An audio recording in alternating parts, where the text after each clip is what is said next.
Kaya official kaya ngay leo whakaungu ai le mako whamoe moe ang whakakia mai kausakaluai o le a lera sungi mas whamangak whai pēr se asopo misa lea kulanga u whai malo le whamainga o le malosi le whaavaya whamasa se e pawa ka fie mako mai le whakaukoina o le mafuanga nga ka fie mako sa ia le lako mga kuhoi le whaununga e sueange se mako awala ma ki o koe partners pe filosofi mai runga kumkumu o le mok pe elia kuse mako tano li lalo e o kwai ai awa kufo e laku kafi e le wha kaukoi ngā mako o i ngāra e le merana o le pawa ngā le pawa e le whomwhikalai ngā kere kawhia mako le merana ai le anga ua au o whawhakasi i le whomwhikalai ma le paki pe fo inga i whaamkala mai laka mai kau mai ai o ia ngā loku kongo le paki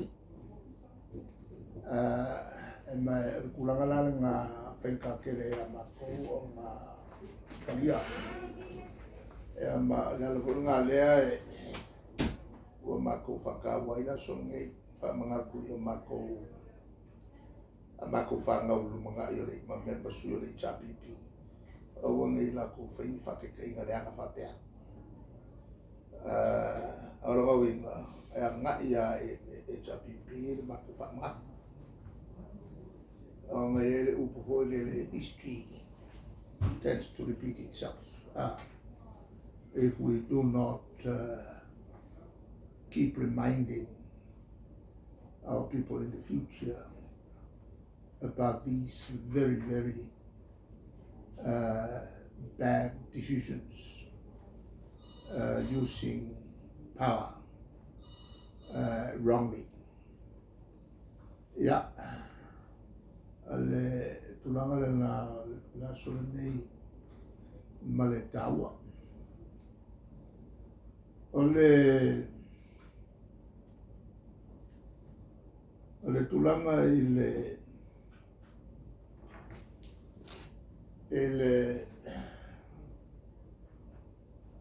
beauty contest le fata amatune avela famalo ile tumata ile ua marmalo mai Australia ia o tato suila na e ave tauva ele tausala al Pasifika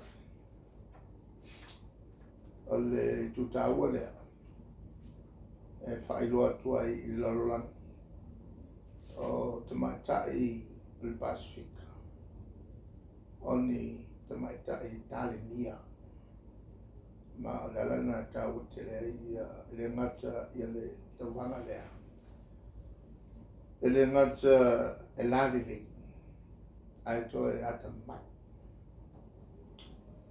ina ia mutua manino le lei le whaavae o mene e a foi e al fala putonga le whaafuene al fala putonga i tua o whakon kalate i ai ia le te pena ina ma le sauninga o me umalama ina ia taulau o le whamoe moe e le affiliation minister e te foi on fa mamalu ia minister cabinet me ia fai uma e la to o afiai no mo sa mana o se minister MC le ia me ele se minister e alunga na te whai whasalonga. Ngā luenga nā e whai whalapotonga e tio ma mea le o le wato ni sta whaari e psi e loa. Ia, o le so sani na i tong whainga lo whai il private sector. O voi sa o Minister Turis. O te le whanawelame la mai tāpena ngai whai lato. E nisi mta upu e whiaranga mai o tō. Pangod mo nila ang fiyong ali tulang ali bea le aele ito hotel ale pumalo na tu o fasea tulang ali visa application atal sa mo visa Ole tūle na tau o na whai. Ole foi sa o whasalalogina i lau tusi whala o tele. O la o tualalo alna in office of China. Na mātara nofo i ma le High Commission of China o tilo iai. Kana tō. Whapena hoi la ma Australia. Tātsanga hoi na ia Australia. Stau on mawhai on whai pe sa mo ne visa. Ma tu ia mea whangala online. Wa kiri o kaunka mo tātou tangata. Ona iwa suru iwa pasene. Kia si mare iwa. E ri whanga e tātou tangata mele o le online. O masani ala tau leo mai o sao i High Commission ma whai ala tau visa. Ai mai sa visa wharawilame. Ia, le se sengare na o le mato whenga malo o langa. Mato e whai a mo tala nosa. Ale o tusi mo una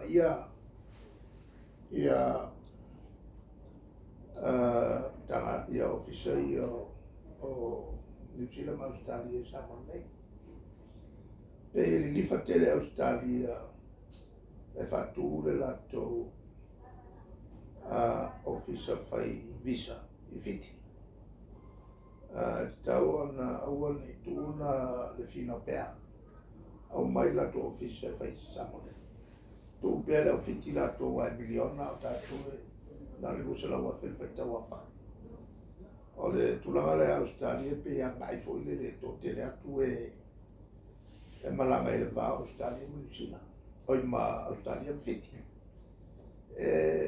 To tele fata tu tanga te malanga ele va Australia ma Sabah. O le tulanga na pe tau fa ese fai no lanu le tau pulea. E tau na fai visa i nei office Australia. Nei rol mele o tau sa ngātua e fiti. E fai mai ai e visa. Ia, ane tari atu na. O loo manino ia le finangalo min staff o leo maluenga olo. Pape o leo whātonuina ia le kapeneta ia ma aise sino fuanga. Tonu lava o apia. Whai ise si malava alele ave relocate e whangali. Ele kalwhia ngai ia o. Ai ale kalwhia ngai. Ia ngā whakure a kamu samila le roku i i pia kau i o i kau i o i le kongo. Kia le ame whai kai kamu samila. Ava lo fape o mga koe fai se si malava alele Ele kalwhia ngai le malava alele nga. Ua kaunga wa ai ma kilo ngā maka. E kongu i li poki lai waka. E ki e ia ke ia mon mea o le waka kule mai i whale lafi. O ki e lole ia ke o ming skafi poko. kong fai kau mo me o a fo ri poki lai kong o kaplet ma fa long ka ringa mo me ka kai ai le kamat sa le kau nga lu sai ni se fa nga la fa long o fa nga kau nga o mo me ka kai mal ma ma fa nga me kau vale le po la e me ye o ile va e po la e me le lu Singapore a fa ya lu sai ni se me fa penga ya lu se lo si ya lu va vai mega ia masangia mo sao i me pipi pe a ka kai de mal mal ba me yo sai ya ai just mo ka E plaso finangalo le proposal le sa no ai le means kao leo to if atu se serious fraud office ilo mata ko foi me ka corruption ma Olen mkaupunga wale va nga amai wale va nga yai ma vo fonga fa pena il fa kui nga se office fa pena ele se defo ala tulangan fa ventai le set up ele se kula al meia nga ama le fai ele pe uma nga ma ka ya ke ya susua